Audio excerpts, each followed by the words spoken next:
Gobierno de Navarra. Nafarroako gobernua.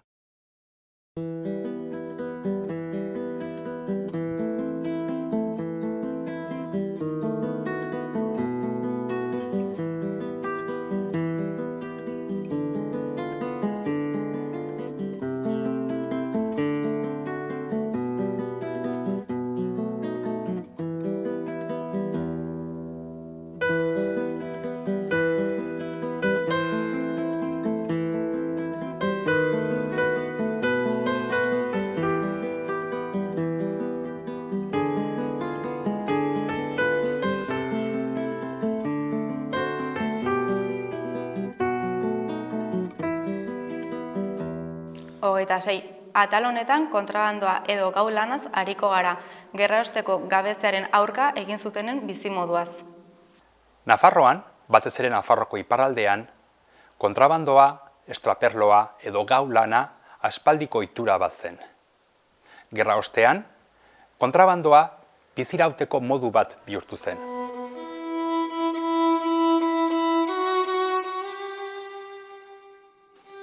Kontrabandoa edo gau lana etzen gerra ostean sortu, baina nabarmena izan zen bere garrantzia gerra osteko gabezia konpontzeko.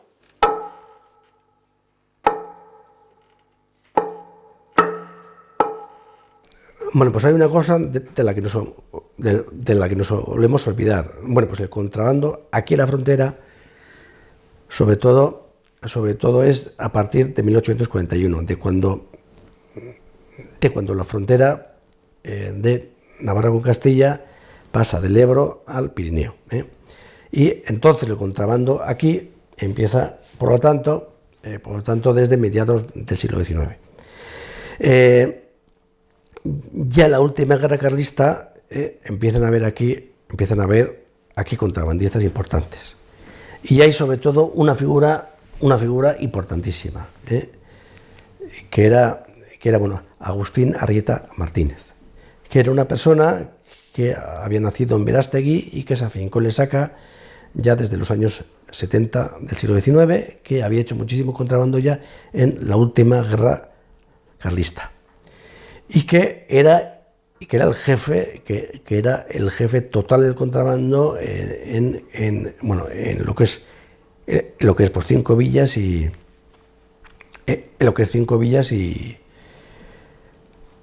Mandarreca. De hecho, toda mi familia trabajaba para Agustín Arrieta. Desde el tío de mi padre, Fernando Inda, hasta luego también mi padre y sus hermanos, y luego también sus primos, que había una rama en Ollere y otra rama en Lesaca. Había otras ramas también pues importantes en Bazán, como estaban, por ejemplo, Eraso, Sinforiano Eraso, luego también estaba Goyeneche, y luego también estaban los Galarregui. Solo que esa rama de los Galarregui dependía de una rama que venía de Pamplona y que estaba afincada también en Bazán, que era la de los hermanos Serviti,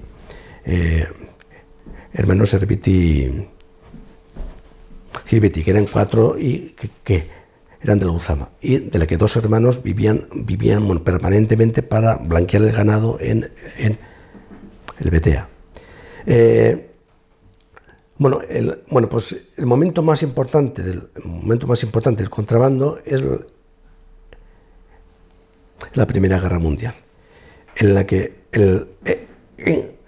que todos estos contrabandistas pasan miles y miles de caballos y de mulas con destino al ejército francés. Y luego también, cuando los americanos y los ingleses entran también a combatir también en el frente francés, también para ellos. Y luego, acabada ya la Primera Guerra Mundial, pasan también a proveer de caballerías también al ejército español en Marruecos. Curiosamente a Agustín Arrieta le concedieron la Legión de Honor. El Estado francés le concedió la Legión de Honor como retribución a sus méritos por los miles de caballos y mulas que les había llevado. Y todo ese contrabando, asentado en el contrabando de ganados, de mulas, de caballos, de vacas y de ovejas, era el contrabando realmente importante en aquella época, y luego también hasta el punto que tuvo un reflejo en la literatura. El caso de Zalacain el aventurero, a fin de cuentas, es un reflejo de Agustín Arrieta, y Agustín Arrieta también aparece en un personaje de Ramuncho, de Lotí. Luego hay otra novela de Urabayen, Centauros del Pirineo, en la que también aparece Arrieta, también, aunque con otro nombre, y también aparece gente relacionada con él. Por lo tanto, ese era el contrabando realmente importante. Cuando llega la guerra en julio del 36, ¿qué pasa? Que estas redes de contrabando se reconvierten y pasan a ser, además, redes de evasión de personas, y empiezan a pasar a gente desde el minuto 1. Y de hecho, los hermanos Serviti tuvieron una red que pasó a cientos de personas y que finalmente fue desarticulada en febrero del año 38. Pero pasaban a cientos de personas que traían desde Pamplona y que desde Velate les llevaban a Alduides. También apoyaron otra red muy importante, que era la red de Guillermo Frías, y en la que también estaba uno de los subalternos del gobernador civil, que era Juan de Luis. Y luego, además de las redes de evasión, estuvieron también involucrados en un negocio sumamente lucrativo, como era el de la red de estampillado de billetes. ¿Qué era esto de la red de estampillado de billetes? Era un mecanismo muy fácil de lucrarse. Pues el Estado franquista, hasta que no empezó a sacar billetes propios, hasta finales del año 36, se sirvió de los billetes republicanos, pero a los que se les daba simplemente un sello. Entonces, ¿qué es lo que hicieron? Los contrabandistas se les ocurrió, como por cada peseta franquista daban 50 pesetas republicanas, iban a las ciudades que iban progresivamente conquistadas, a San Sebastián, a Bilbao, a Santander, así, acumulaban allí pesetas republicanas, les daban el sello, y aquellas pesetas, su valor pasaba a multiplicarse por 50. Y entonces, así montaron el gran negocio que fue objeto de investigación judicial, y que también conllevó a 2 de los hermanos Serviti a la cárcel. O sea que en aquellos años tenemos a la misma gente metida en la red de evasión de personas y en la red de blanqueado de divisas. Y era la gente ligada al contrabando de ganado de siempre.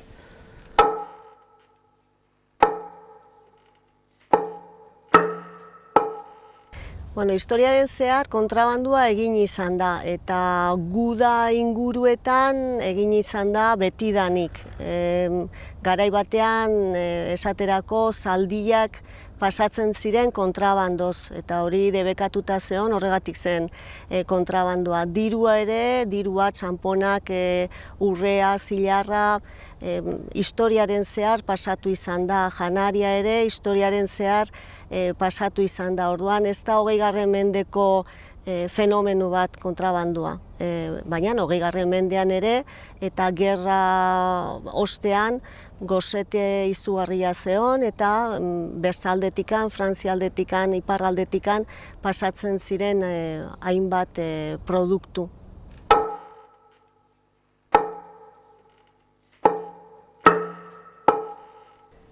Pues los antiguos contrabandistas de ganado, o algunos de los contrabandistas de ganado, fomentaron redes de evasión y redes también de blanqueado de billetes. Entre ellos, sobre todo, los hermanos Serviti, que operaban, como digo, en la zona de Velate-Alduides, y luego también operaban en la zona de Oravidea con sus subordinados, que eran los Galarregui Echenique, que también eran 4 hermanos. La red más importante de todas fue la red de los Serviti Silvetti, que hasta su desarticulación en febrero del año 38 pasaron a cientos de personas. Luego, a finales del año 39 cae una segunda red, que es la red de Guillermo Frías, pero cae porque la relacionan con una red del Partido Comunista. Los propios acusados y los propios jueces, al final, los propios acusados aducen que ellos no tienen nada que ver con esa red del Partido Comunista, que ellos eran una red diferente, y de hecho, los jueces al final asumen esa diferenciación y les abren un sumario aparte. Esa otra red de Guillermo Frías, que era un periodista nacido en Errazu, funcionaba también, sobre todo, por la zona de Oravidea y también pasó a muchísima gente. Y a la vez, como digo, operaron también con lo de la red de blanqueo de dinero, cuyo mecanismo ya he explicado anteriormente. Y ligado directamente con ellas, pero no de forma separada, estaba también la red Álava. Porque Timoteo Plaza, pues está documentado que Timoteo Plaza y Agustín Ariztia estuvieron también trabajando para los hermanos Serviti. Considerar a la red Álava como diferente de las otras, pensar que esas mujeres, por ejemplo, podían andar como por un monte vigilado con la mayor de las impunidades, como andaban los contrabandistas de siempre, pues es un tanto difícil de creer. Y luego también, además de esas redes, yo creo que existió otra red que no se desarticuló nunca, que era una red ligada a Agustín Arrieta y a su segundo de a bordo, que era Modesto Liquiniano, que operaba por Oravidea desde Urdaz hasta Gaztelu. Ahí, en esa red operaba gente de mi familia y otras personas, y esa red no cayó nunca, a pesar de que hubo una gran redada de contrabandistas en diciembre del 38, por la que mi padre se tuvo que ir otra vez escopetado al frente, del que había vuelto un año y medio antes, por las relaciones tan importantes que tenía con Mola y con todo el mundo Modesto Liquiniano, que era el dueño de una casa que hay a la salida de Narvarte, y que era una persona que jugaba a una banda, a otra y a otra.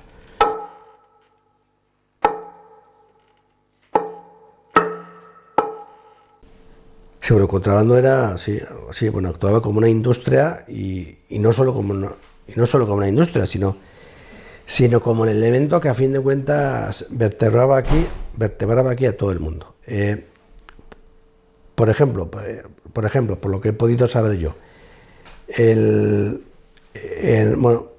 cuando en septiembre del año 37 detienen a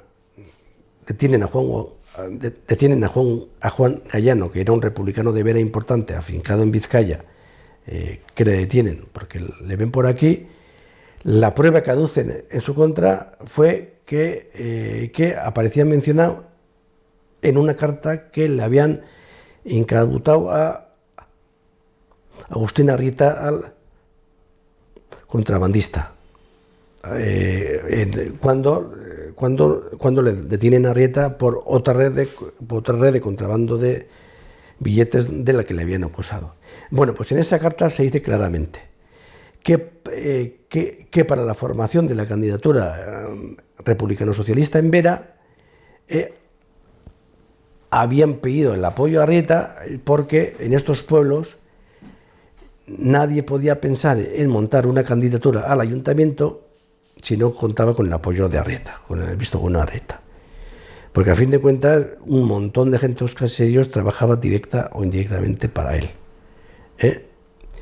Sobre todo eran redes de contrabando de ganado en las que se movía muchísimo dinero.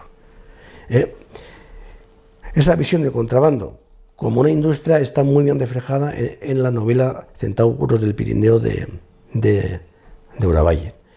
Allí se habla de que todos los contrabandistas de la zona, a los que le ha puesto otros nombres, porque ahí Arrieta está con el nombre de Herrea, y otros están con otros nombres, pero se juntan en una fonda de Mugaire y tienen un montón de negocios aparte de lo que es el negocio del contrabando propiamente dicho.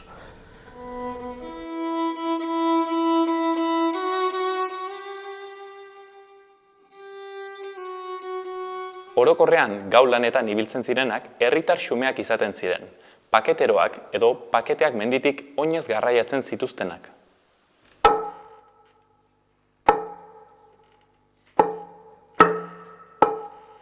Espainiako gerra ondorengo kontrabando horretan, Bortziri, Malerreka, Bazan inguruan, hemen Txingudi aldean, esango nuke ia denak aritu zirela, oso lan inklusiboa zen, guztiok modu batean edo bertzean parte hartu izan zuten.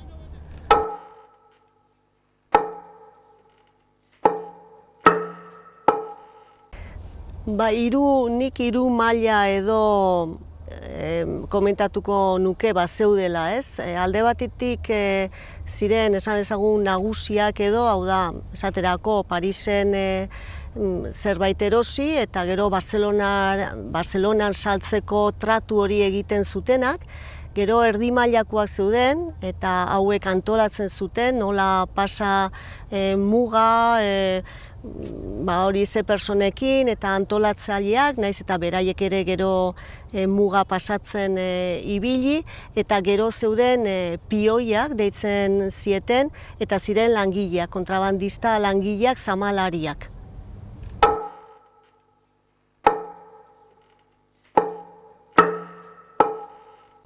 Historian zehar gainera emakume kontrabandistak izan dira.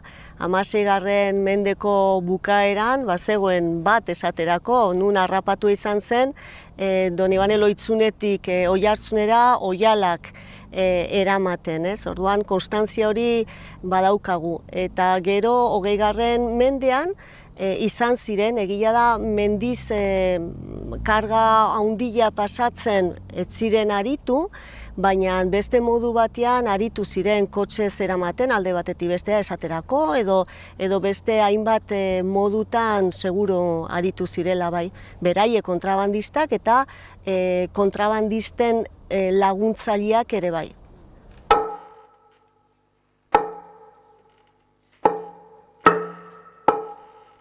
Bai, sortu ziren harreman oso estuak. Egia da harremanak ere, familiko harremanak izan ditugula eta baditugula, ez?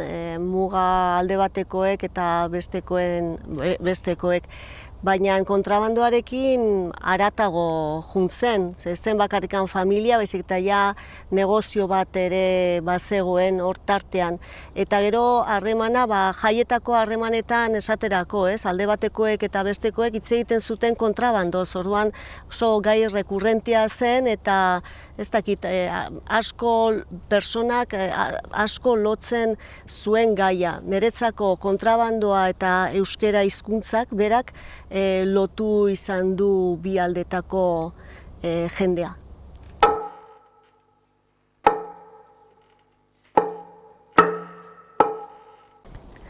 Lehen gaiako kontrabandoa egiten zenean, esaterako gila edo penizilina, beharrezko zerbait zenez, ekonomian ez zuen eraginik egin, noski ezetz.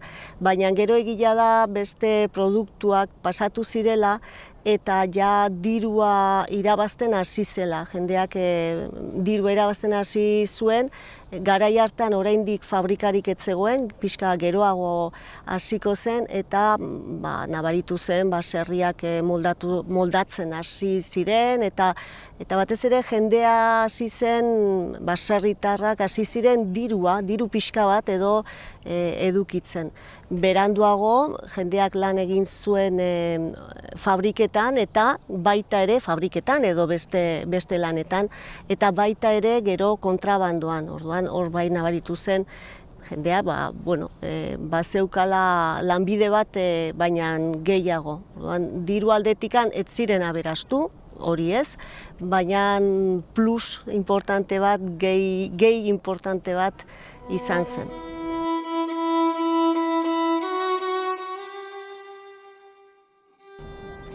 Ez da erresa balorazio bat egitea, gainera oso subjektiboa da, ez? Baina nire ustetan gure artean kontrabandoaz dakiguna eta kontrabandoa nola ulertzen dugun edo beste tokietan ulertzen dena oso desberdina da. Hemen lanbide bat zen, lan bat zen, eta hori esker, eta ongi lana eginez gainera, diru bat irabazi zen. Noski kontrabando desberdinak daude, ni hitz egiten ari naiz, kontrabando, nola esan, garbiaz edo hitz egin daiteke, ez beste kontrabando ilun horretaz.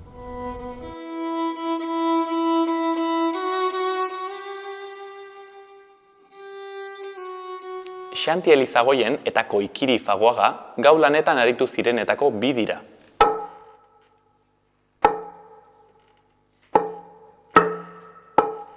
Lehenbiziko hasi nintzen guk baserren iten gintuen kontrabandista zaharrakin tola, zikiro jatik tola. Eta lehenbiziko enekin zertzen kontrabandua. Nioek diru ibiltzen zutela ungi eta baserrik utzien tola. Eta gero ekin hasi nintzen lehenbiziko lana egiten zitenak, irutu nahi iruan hasi nintzen, ekin bati nola pixkat, eta lehenbiziko lana egiten ziaten zen, hemen karrikan kale gurutzatzeko bonbilu batzuk hautsitzia. Motik koskorrak, gu joan eta bi bonbile da hautsi, eta maiten gizten pintxoa txistorrakin, eta orduan guetza txistor pintxoa haitzan da ezen. Eta hola asitzi ginen, eta gero kursutik motikuak ibal balaiketekoekin ibiltzeko, eta lehenbiziko mandatuk egiten itxegati bertzera, telefonoik etzagon, eta orduan behartzen sinaleekin egiten zen lan asko, baina bertzenaz egiten zen abisato.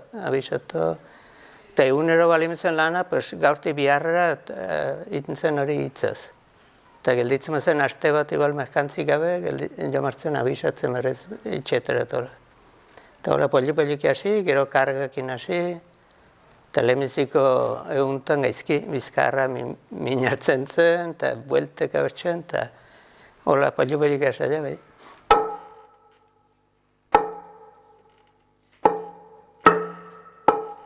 Nire familian nik izautut gaulanean beti denak ibili dire. Nik izautut justenan zen atautxi, atxa, ama, osaba, eta gero gu.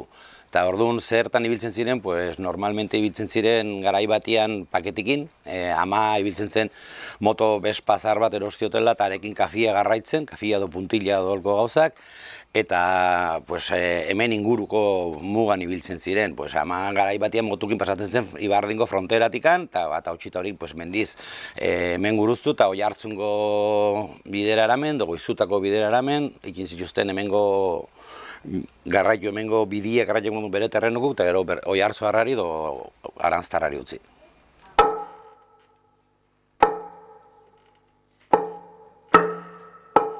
Gau lana batzutan ongi zaiten zen, denbora honak intola, denbora txarrekin gaizkilego, eta hola zaiten zen, gaba lentiko igual Sarako frontera joaten ginen, atxaldeko 10 hola, han frantzesak ateiten zuten, guk hartzen genuen, eta gero zaiten zen igual 2 labak itxera orduko, gero lopiskatin, eta baserriko lan egitera berez. Pues garai batin atxonat horikin denboran, atxonat horik ibili izan du ziren, normalian puntilakin, motukin, bozinakin, erruedak, olako gauz pil batekin. Gero hori garai batin ibili zen atxona zena, hemendikan bertzaldera pasatzen, gerra garaiatan, jendia bertzaldera.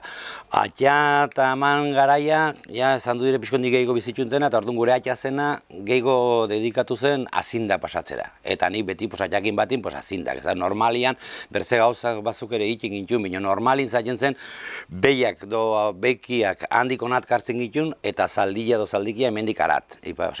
Hori zaten zen guk dedikatu garen, gure garaitan bizitu dugun lana.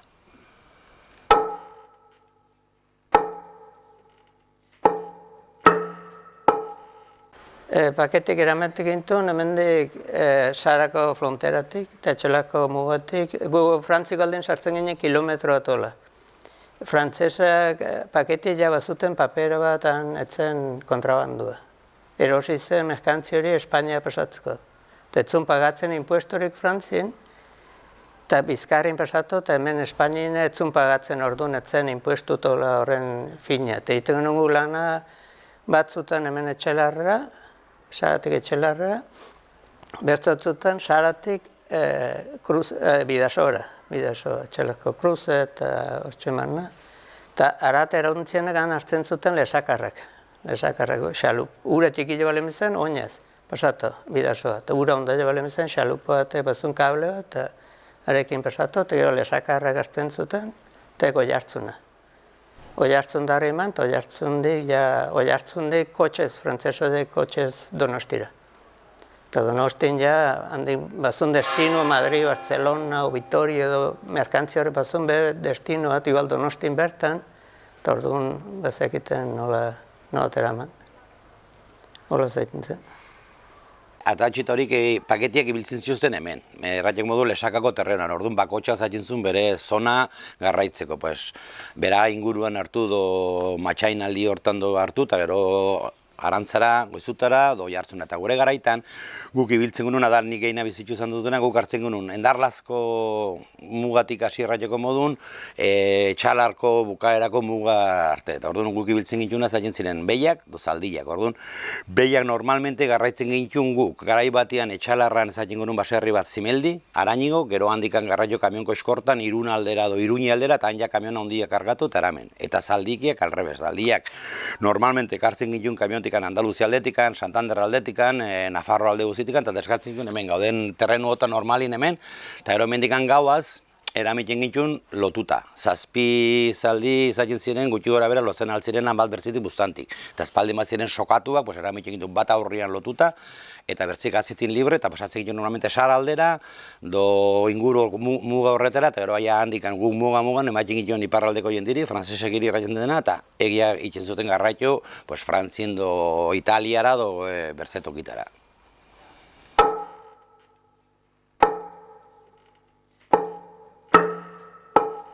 Paketetan guk hauniztan ezkenon jakitan zer eramaten zen bultun erabar eta lemiziko rodamentuak eta hola.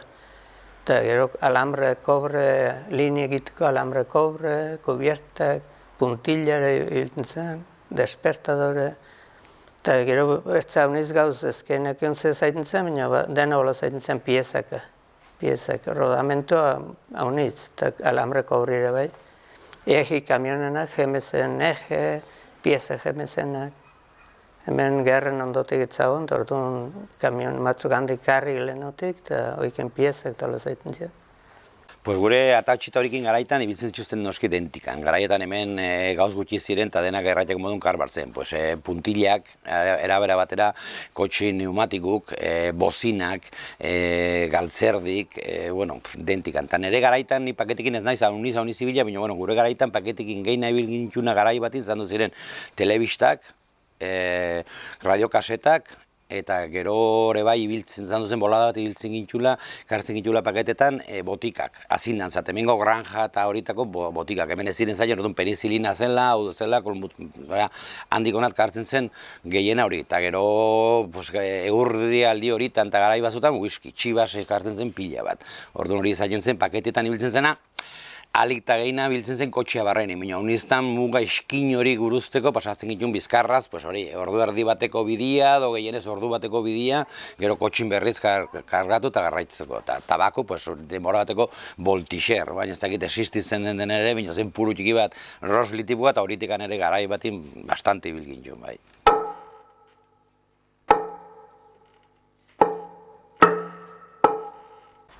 Arrisku zen, Guardia Zibilekan mendeden oiten zela, ben armak intola, eta maiten zuen, arrisku beti bat zagoen arrisku, baina Guardia Zibilen arrisku eta zure arrisku berdintzu zen, zuke hanka utzi duiten altzun hon, eta Guardia Zibile tiruka, baina Guardia Zibilek eramartzuten bere kapa, bere fusila, eta alto man, eta prestatu orduko zuk igual 50 metro egiten zintuen lasterka eskapan zenen haintxe nahi. Orduan eroitzen mazen eta min hartu arrisku hori zaiten zen. Eta gero, kentzen malemizizten paketia, ez zunon kobratzen, eta paketi hori ataiten zen igual hilautin o 6 hilautik subastan, Iruñi. Eta subastan hartzen altzen hon berriz. Igual etzen hon zuk zionek hartzen, zuela lagun batek, baina zuetza zaiten zen, tratoat zaiten zen igual. Eta hola, zaiten zen oiken historia. Pues bueno, garai guztietan arriskua, gaulana izan duen arriskua, pues betikoa, kartzelin sartzekoa bat, bertze bat, ukerrena zain zen, pues tiro bat hartzekoa edo errekan itotzekoa, badu dentikan ikusik. Eta gure atautxitorikin garaien, zen arriskua berdina, lopatxake aldatzen ziren gure garaitan, por ejemplo, arriskurik ondena ni bizitu izan duen zena zaiten zen utxik joaten zinelikan. Por ejemplo, joaten zinelikan hemendik araz frontera guruztera, joaten zinen utxikan, gero azindak hartzen zinituen orduan utxik batean, pues garaietan bizitu izan du ginen, pues badakizu ez, terrorismo kontu zela eta zela, orduan utxik joati horrek zaiten zuen peligrorik ondina. Zegatik, gero, mendilin gertatuzkero, eltzetzu edo hartzibila guruztuzkero, utxikan joaten zinelikan horrezan abisuri zaten, no? Normalmente zaten zen, tirokatu zuten eta punto. Ja, heldu zinelikan atzinen defente zen. Naiz tiru bota gehientan ustegun unben pikan ez zizutela zuzen inguri botzen. Gehientan zaten zen tiru kairira erratzen zuten moduz, bueno, beti bakarran bat eroitzen zen. Ni bai dut lagun bat iparraldekoa alundako hortan hil zutena, ertze bat eberan belauna zirzikitu zena, eta gero endarlasako zoku hortan gure garaietan erekin zoaien bat ura hondiskua zelikan sartu ginen, eta bueno, deskuituen zen, hanka galdu eta itxo zen, eta bueno, hantxe galditu zen, hori ziren arrisku, eta bueno, gero, pues hori, hartu gabuzia orban edukik, eta preso aramen, eta bueno, normalin ateitzen zinen, hori ziren arrisku. Geina, utxik ibiltzen zinelikan, pues hori, tiro bat hartzeko arriskurik, hori zen handina.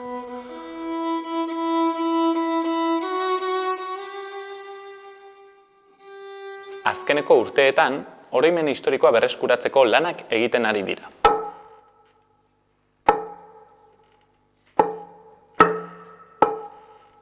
Bueno, pues el contrabando, pues a lo largo del franquismo siguió. Lo que pasa es que con diferentes actores, simplemente por cuestiones de relevo generacional. Por ejemplo, Agustín Arrieta murió pues en el año 39. Pero otros contrabandistas, pero otros contrabandistas siguieron.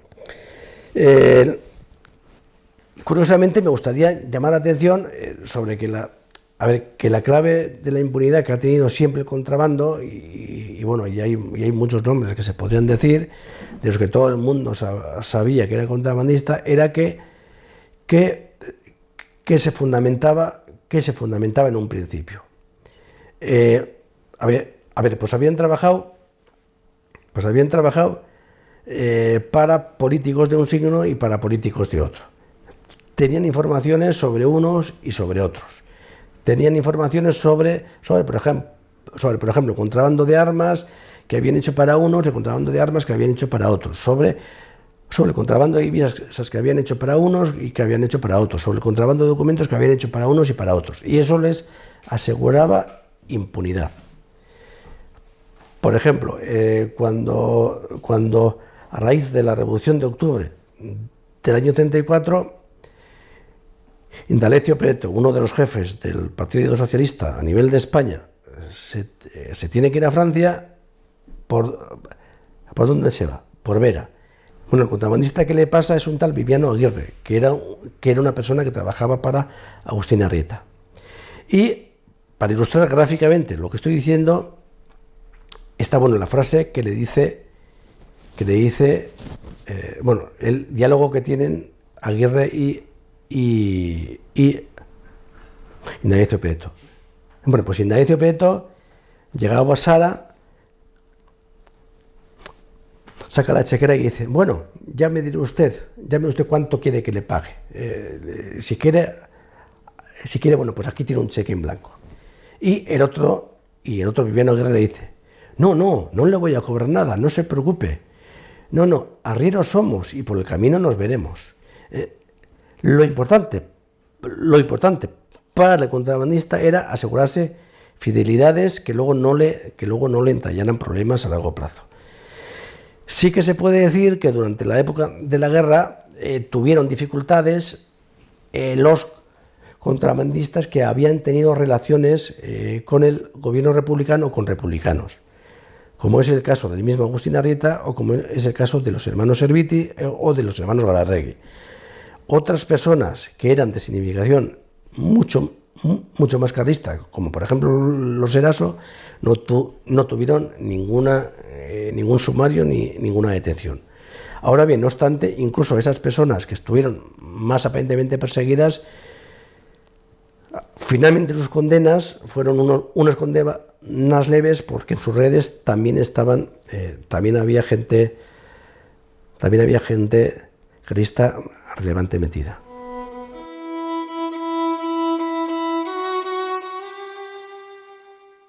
Bueno, garaiko kontrabandoa, gerra ondorengo kontrabando horretaz ari balin bagera, oso lan orokortua zen, oso gizarte oso baten lana zen, baita ere hainbat animali aritu ziren. Asto batzuk esaterako, beraie bazekiten nora joan behar zuten zama eramateko.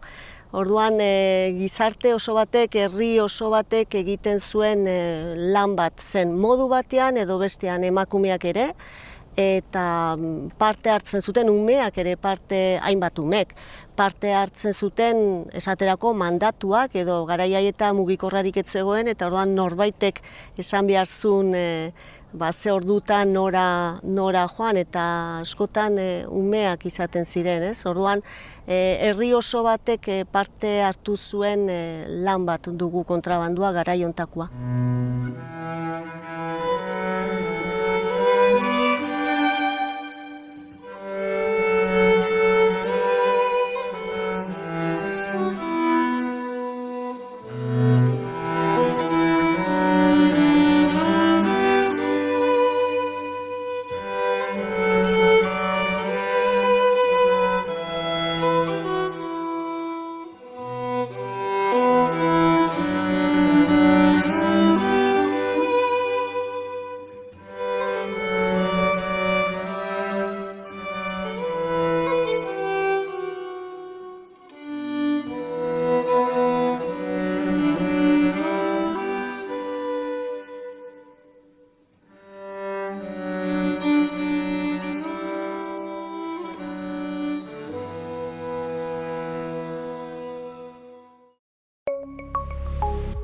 Gobierno de Navarra. Nafarroako gobernua.